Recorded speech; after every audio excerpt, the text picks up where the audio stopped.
అందరి సమక్షంలో ఇలా తప్పులో ఉంటాను. నన్ను క్షమించండి మాస్టర్ గారు.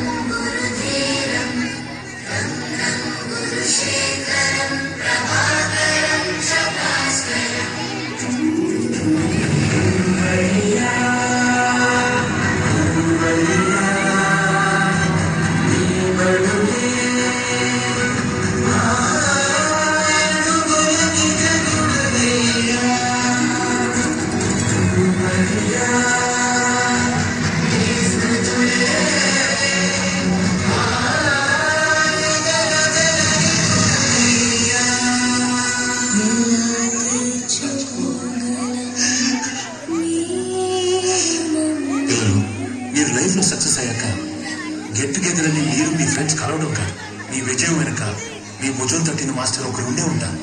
ఆయన గుర్తు పెట్టుకుని కలవండి. వీలైతే ఆయన ఇంటికి వెళ్ళి పూజ చేయండి. ఆయనకి దాని సమస్య ఏంటో తెలుస్తుంది.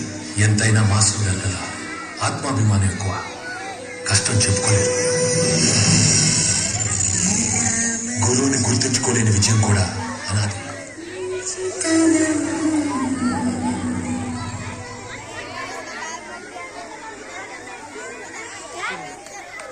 Okay, thank you, my dear.